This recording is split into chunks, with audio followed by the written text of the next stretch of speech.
Hi, I'm Travis Montz with the Once Upon a Board Game, and today I want to teach you how to play River Valley Glassworks. This is a game that just came out recently by a pair of designers, Ben Pinchback and Matt Riddle. And there's also one additional designer this time, Adam Hill. Sorry, Adam, for leaving you out initially. But the Pinchback and Riddle combination, they've put out a lot of really good games in the past, and so I was eager to see what they put out this time. This is one that is really quick, really streamlined, super easy to pick up and play. A lot of people have already, kind of said this is maybe a shoe-in for a nomination for the Spiel des Jahres, the German Game of the Year, which is, kind of like winning the Oscars. It's a great game. Let me show you how it plays. As I said, I'm going to be teaching River Valley Glassworks. Okay, before I get started, I want to just mention that this does play up to 5 players. I've got it currently set up for 2, as you can see. There's 2 player boards. There are, additional components for three more players. And I do want to mention also, this does have a solo mode. And on the back of each player board is a different solo opponent with different rules, different objectives, different levels of difficulty. So, that's kind of cool. Something else to keep in mind if you're somebody who likes playing solitaire mode of games. There's also the extra pieces to hold your glass. And there's also a color of black glass tiles that you only include with a 5-player game. So I'm just going to set all those aside. I also want to mention that this is the deluxe version of the game. And so I got the deluxe version that comes with a play mat and comes with these nice wooden pieces that are going to track your glass. I think, I don't remember all the differences. I think that instead of a play mat and these nice little glass tiles that slide, I think it's just a regular player board with different pieces. I think that instead of these nice wooden pieces to track how many glass pieces you have, I think there's little notches along the side of your board, and you just kind of keep track that way. There's also a big fancy wooden first player marker. I don't need that. I think that in the standard version it just comes with just a first player marker that's cardboard. So there are a few differences in terms of the components, but the gameplay is the same. So I'm going to go ahead and teach how the game is played. There's also, of course, the rules and then the solitaire mode rules that are included with the game. I'll set all those aside for now. So, like I said, this is set up for 2 players. So to set up the game, it's pretty simple. You're going to lay out the board, whether it's the play mat with these little sliding glass pieces on top, or if it's just the board, you're going to lay it out. Then with each of the 6 river tiles, you're going to seed them with pieces of glass from the bag. Each one of these little tiles has a little picture of either 1 or 2, if you may see over there, little pieces of glass. So depending on what each one says, you'll just randomly draw from the bag the 1 or the 2 for each starting river tile. And then the lake at the end of the river gets seeded with 5 random pieces of glass. Then each player, they're starting with they start with 3 random pieces of glass, and you just draw that randomly out of the bag. Then of course you put your little marker to, you currently have 0 pieces of glass, and then you're ready to begin. Oh, sorry, I forgot about this. This is also only used in the solitaire mode. So I'm going to go ahead and set this aside. We don't need that in a 2-player game. Okay, so how does it work? Okay, so what are you trying to do? Over the course of the game, you are going to be collecting pieces of glass from the river, and then you're going to be putting them in your glassworks over here. And then at the end of the game, you're going to score for the different types of glass, the different colors, in other words, and then also how many of each color. And I'll explain the scoring a little bit more in just a second. But the game end is going to get triggered when somebody gets 17 or more pieces of glass. So you're going to have like this little tracker you snake around tracking how many you have. When somebody gets 17 or more pieces of glass, that triggers the end of the game. Anybody at that moment with less than 3, they refill to 3 pieces of glass on their little glass board.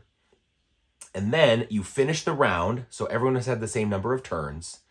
And then you play one final round. Okay? So again, when somebody gets 17 or more on their turn, the people with less than 3 draw back up to 3, finish the round, and play one more round. And then you'll score, and the highest score wins. Okay? So how does scoring work? Okay, well, let me get one of these boards, and these are 2-piece boards, so I'm just going to get this here a little bit closer. And then I'll even illustrate with the rule book as well. Okay, so as you can see, there's numbers in all these different slots. And again, this is where you're going to be putting the pieces of glass that you take from the river over the course of the game. Okay, at the end of the game, you will first and foremost score for rows of different colors. Okay, and you will basically start from the leftmost space, and you see how far do you go with an unbroken, without any gaps. Okay, how many different colors do you have? And then depending on how many you get, if you only have a single one, it's worth 1 point, up to where if you have all 7 different colors on your board, you'll score 22 points for that row. Okay, and you will score each row for how many different colors you have, with one caveat. You start at the leftmost space and you go towards the right. As soon as there's a gap, that row stops. And I'll show a picture in the rule book of how that works to illustrate my point. So first and foremost, you're going to score for different colors in rows, okay? And then you will also get to score your 2 tallest columns of glass. There's also one important caveat. If there is ever a tie for if you have more than 2 columns that have equally high amounts, you score the leftmost columns that are tied. Because if you look closely, you see these columns further to the left, all the way to the top, it's only 5 or 10 or 15 points. To the right, it gets all the way up to 35. So the further to the right you can get, the more points they're worth. So that's something I'm going to talk about in over the course of how the game plays. But when you score, you're going to score for your rows up until there's a gap, and then you'll score for your 2 tallest columns. And then finally, if you have any glass in your little overflow, your waste glass or whatever they call it, you're going to lose 3 points per piece of glass that you weren't able to place on your board. Okay. Let me also show a picture of this in the rule book. Okay, here's an example in the back of the rule book of the scoring that I was just talking about. Okay, so as you can see, first and foremost, you're going to score for all of your rows. Okay, but with one caveat. You will only score starting at the leftmost space, moving to the right until you hit a gap. So you see on the bottom row, they had all 7 pieces with no gaps. So that row was worth the full 22 points. The very next row, moving to the right, there was no gaps until there. So you see there was 5 different colors there, so they score 11 points. Starting in the third row, there's 2 pieces and then a gap. So that's where it would stop. Even though there's more glass there, you would stop right where there's a gap. Okay, so that row is only worth those first 2 pieces, which is the 2 points that you see. And then the top 2 rows, you can see there was no piece of glass in the leftmost column. So those wouldn't score at all because the gap would effectively end the number of different pieces you have in the row. Okay, so as you can see, even though there are more pieces of glass in that row, the scoring stops at the first gap. And then you also look at your 2 tallest columns. So clearly the white is the tallest, and at that particular column of the board, it would score 10 points. Then you see the purple and the yellow are tied for being the second tallest. But again, like I said, you always break ties with the leftmost, which is worth less points. So ideally, he would have maybe played where the yellow would have been his tallest, but it didn't work out that way. So you see he scores for all the rows and his 2 tallest columns. And then, of course, the overflow glass is worth negative 3 points apiece. Add all that up together, and the highest score wins. Okay, so I just talked about scoring. Obviously, you want to have a lot of pieces in your Glassworks, and you don't want to have pieces in your overflow. But how do we get those pieces? How does a turn work? Okay, well, on your turn, you get 2 options. You can either play a piece of glass to the river to then take pieces from the river to add to your Glassworks, or you take basically kind of a resupply action and you take pieces from the lake to refill your little supply board. Okay, so I'll talk about those 2 actions. First of all, let's talk about the taking of glass. When you're taking glass, all that matters is the shape. Okay, what do I mean by that? Well, if you look closely, maybe I'll just pick up this last one here. You'll see that on the corners of each river tile is one of the 6 glass shapes. You see, here's the circle. Okay, here's the little triangle. Here's we'll call it a peanut. Here's the pentagon. Here's a diamond, or maybe we'll call it a kite. Here's the heart. Okay, those are the 6 different shapes. So when you're placing pieces to take, when you want to take pieces from the river, all that matters is the shape. And so what that means is you take a piece from your supply board, and you would place it on its matching shape in the river. So for instance, if I play this little kite, I would place it on the kite tile because that's the matching shape. Wherever you place your glass from your supply, you get to take all the pieces of glass from an adjacent tile of your choice. Okay, so if I played this here, I could take either this blue one or this orange one. Okay, maybe I want to try and get more than just one. So conversely, instead of playing a single piece of glass to its matching shape tile, you can play a pair of the same shape. So you see here, I got two of those little peanuts. Okay, when you play a pair of the same shape, again, color doesn't matter. All that matters is shape with the taking of tiles, with the taking of glass. Okay, if you have a pair of the same shape, you can put it on any tile to then take the adjacent pieces. So maybe I want to put those in the beginning to take two instead of just the one that I would have had with my other option. Okay. Once you take glass, you're going to add it to your Glassworks. And I'll come back to that in just 1 second because I want to talk about how you finish the river piece. Okay. Whatever glass you took, you will pick up that tile. The rest of the river flows downward towards the lake, and the tile that you just cleared out goes at the end, and you refill it with a number of glass pieces equal to what you see on the adjacent tile's little marking. So there's a marking of one glass there. So this would get reseeded with one piece of glass to start. Okay. So that's the taking of tiles. You either play a single tile to its matching shape to then take all of the adjacent pieces, or you play a pair of the same shape anywhere to take all of the adjacent pieces. Okay, so those are your two choices. And then again, whatever tile you took, it goes to the beginning, everything slides down, and you refill with a number of glass pieces of what's on the adjacent tile. Okay, that's the take glass action. So what do I do with the glass I just took? That's going to get added to my Glassworks and or possibly my overflow in certain situations. Okay, every glass that you take isn't going to have to go in its own column. So, well, not its own column, each piece, but each color is going to have its own column. Okay, if you take multiple colors, you choose and you can place them in whatever order you want. Okay, I could do, I could put that there and that there, for instance. Each color is going to have its own column. Okay, if I ever take a color that I do not yet have, I add it to a new column. Okay, if I ever take a piece that I already have, I extend that column. I make it the column taller. Okay, you will notice, if you remember from the scoring, there are 7 columns. But in the game, there are 8 colors, or, oh, by the way, if you're playing with 5 players, even a 9th color with black. You do not have room for all 8 or even 9 colors on your board. If you ever are forced to take a piece of glass that it won't fit because you already have all your columns full of different colors, that's going to go directly to overflow. Or if you ever take a piece of glass and you already have 5 of that same color, that also will go to overflow.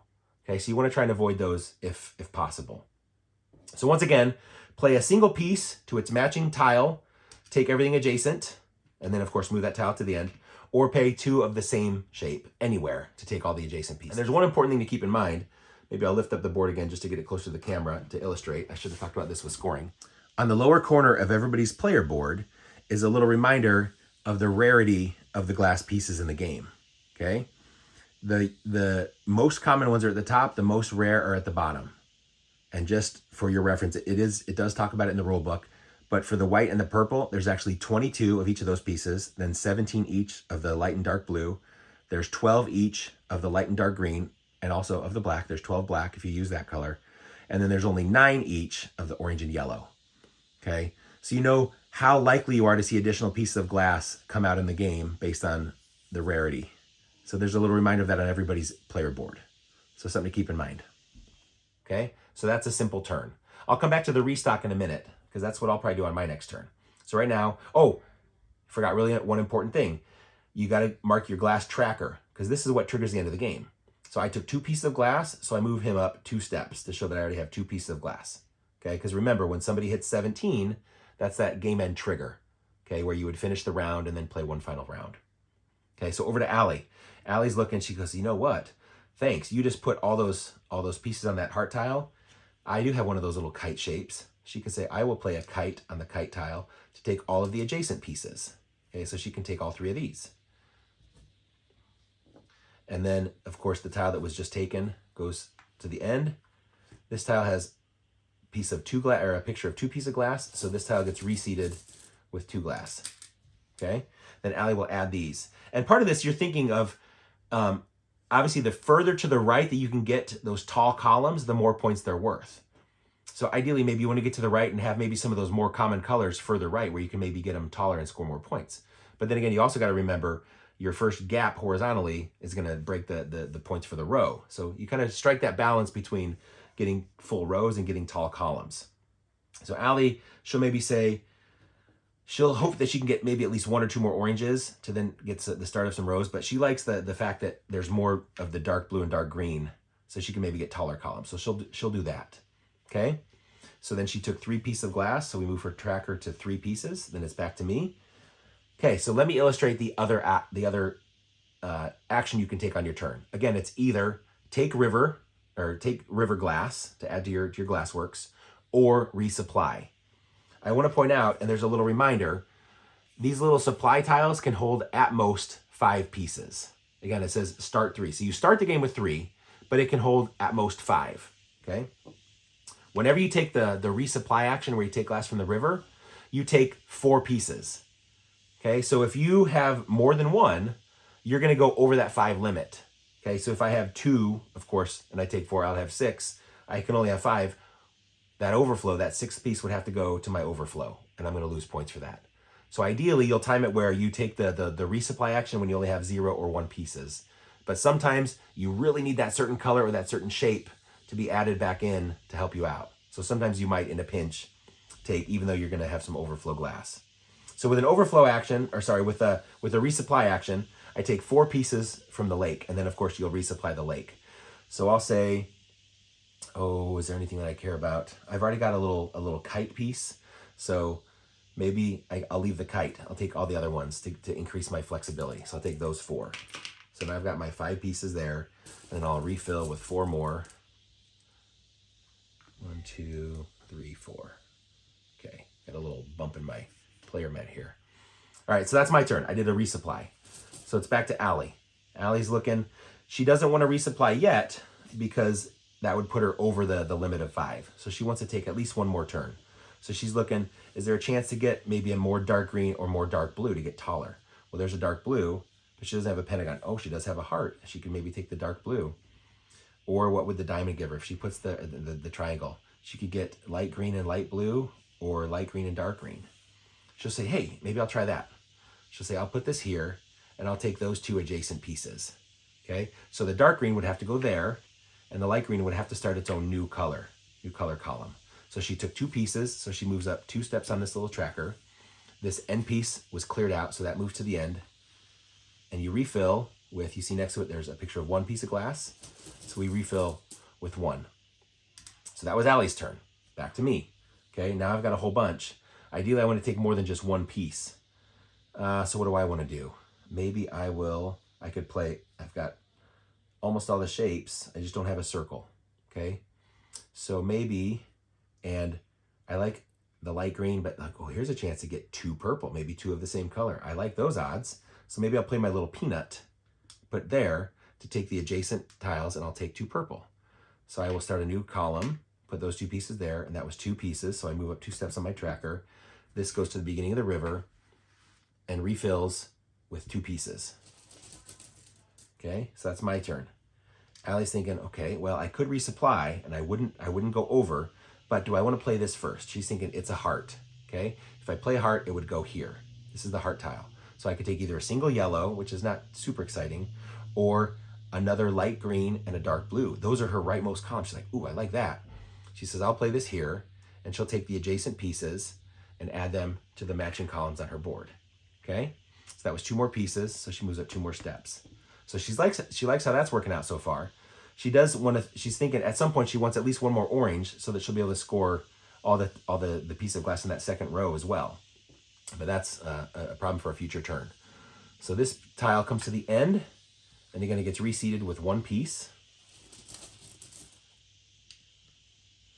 And then it's back to me, and I'm thinking I've got a pentagon which would go here. So I could take 3 there or 3 there. I like those options. What would that do? Ooh, light green and purple and then dark blue, or light green and 2 light blue. Those are both good options. I do like the odds of getting a 3rd piece, but maybe I want to get a tall column further to the right. So maybe I'll go for those pieces. So I'll put this pentagon on there and take the neighboring pieces. again, the light green goes in its same column, and then the light blue starts a new column. I took 3 pieces. I move up 3 steps on my track. This goes to the end. Whoops. And then I reseed with 2 pieces of glass. Okay, back to Allie. She's got no piece of glass to place, so she cannot take new glass this turn. She has to resupply. So she's looking here. Oh, there's every shape. Well, not every shape. I mean, there's obviously not all 6 shapes, but there's the kite shape is duplicated. So she'll leave one of those, but take the other shapes. So she'll do that, for instance. Then we refill the lake. Let's get 4 more pieces. 1, 2, 3, 4. Okay, so it's back to so that was her turn. She resupplied. Back to me. I'm thinking I would love to get another turn where I can get 3 pieces of glass at once, but I don't have a heart.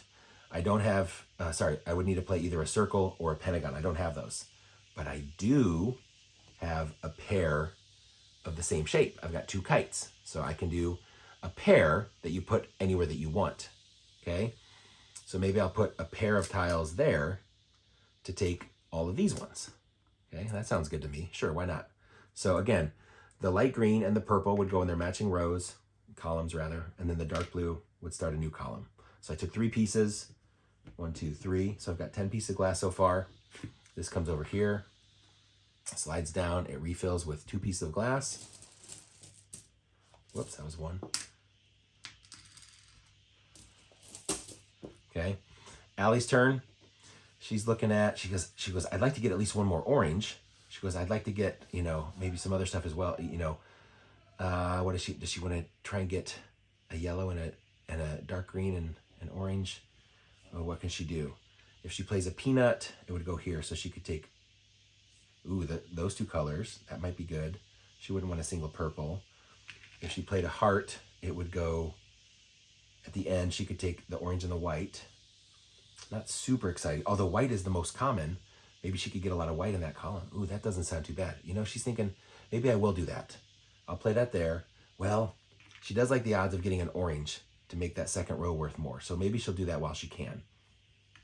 So she cannot get it though. She can't get these ones, but maybe this one. Yes, she does have a pentagon. She can put a pentagon there and take the neighboring tiles.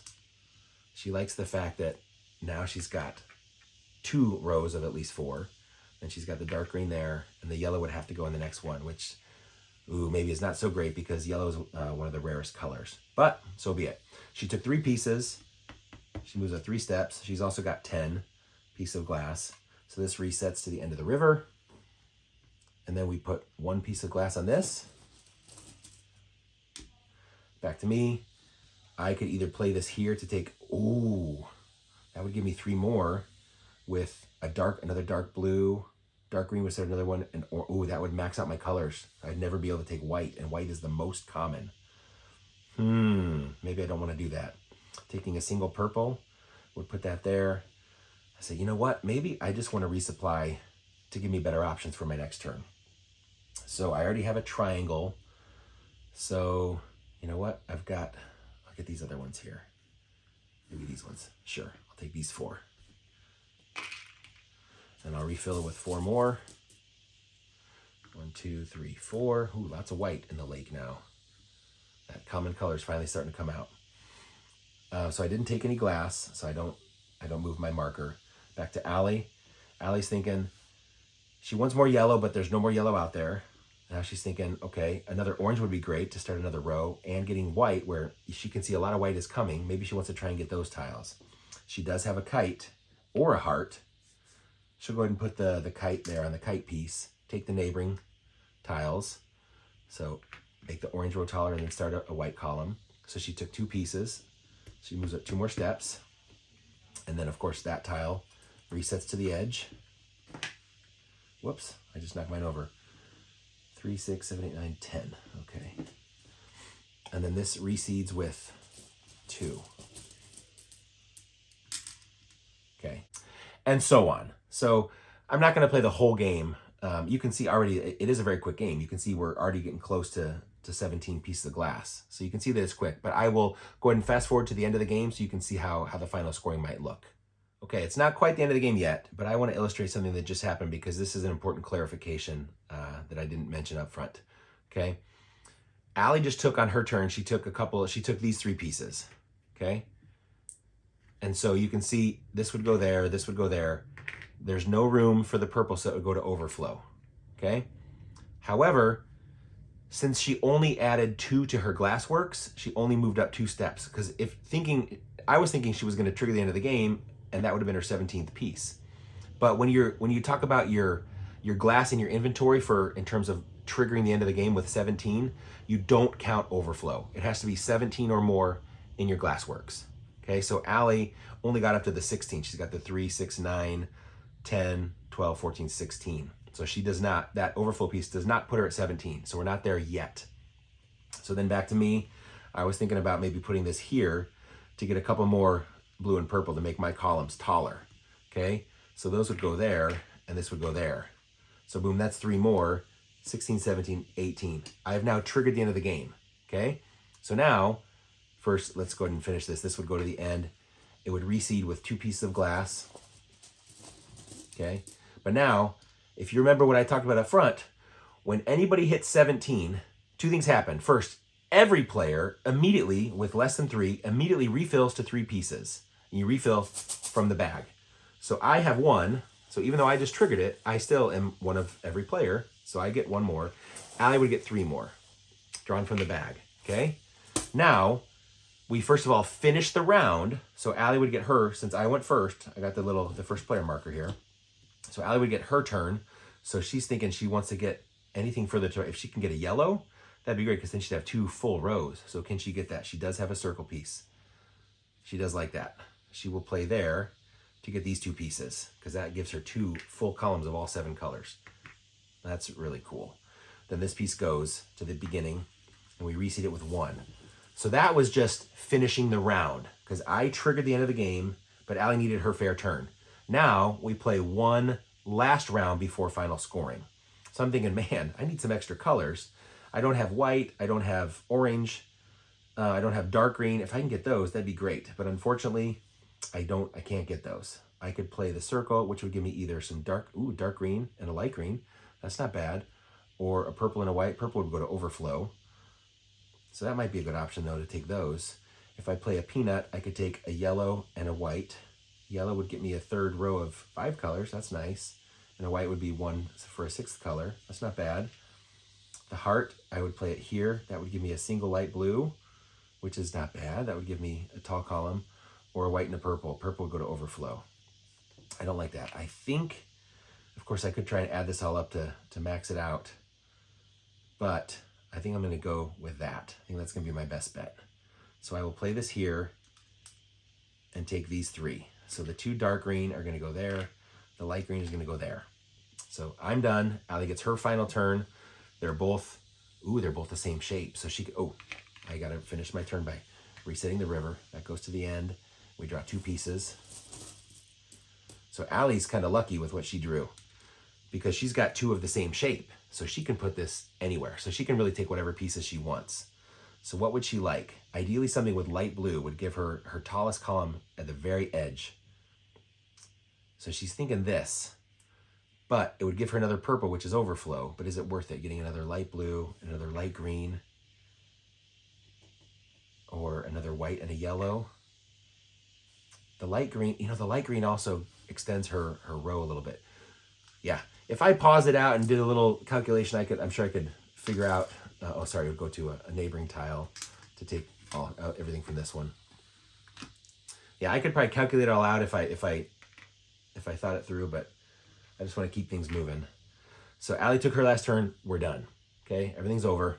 I can set these aside for a second and we're gonna look. Okay, so I will score for my 2 longest rows, for every row, until there's a gap. So these top 3, I have gaps, so the top 3 rows are not gonna score anything. I've got 2 rows where it's unbroken up to 6 colors. So that's 16 each, that's 32, okay? Then I've got my two tallest columns are these two, which are worth 10 and 15, so another 25. So 25 and 32 is 57, right? 57. Yeah. I have no broken glass, so my total is 57. I think Allie's probably going to beat me because she's got two full rows of 7, which is 22 apiece. So that's already 44. Then her tallest column would be here. That's another 28. Oh, 44 and 28 is what, 72? And then, yikes. And then her next tallest column, these are all tied, so you have to do the leftmost. So it's just this one. That's 3. So 72 and 3 is 75. Minus 2 broken piece of glass would be 6. So she would go 75 minus 6, she'd be at 69. So my 57 to her 69. Allie beat me. Womp womp. But that's how you play. So that was River Valley Glassworks. As you can see, it's really quick. I mean, the box says, what does it say? 25 minutes. And I think that's about, that's probably about accurate. It's just super quick. It's either, put a little piece to take glass from the river or restock. And it's just boom, boom, boom, boom, boom, back and forth. And really, I mean, the game end is triggered when you get 17 pieces. Typically, you're taking 2, maybe 3 pieces a turn. So really, 5, 6 turns, maybe, give or take. It's quick. It's really, really quick. And it's just the level of thinking ahead and planning it's just, the rules are simple, but then it's one that you think about, like, oh, what could I have done better? How could I play better to get more points? Do I want to try and get all different colors, or I want to really focus in on one color to get a tall column? It gives you just enough to think about to make really interesting decisions, while at the same time those decisions being really quick and short. It's got great pieces. It's super pretty to look at. It's really fun to hold those little glass tiles. It's great. It's pretty. It's fun. It's quick. I think it's a good game. It's one we've really enjoyed. So hopefully this teaches you how to play. And thanks for watching. Travis Montz with Once Upon a Board Game. Thanks.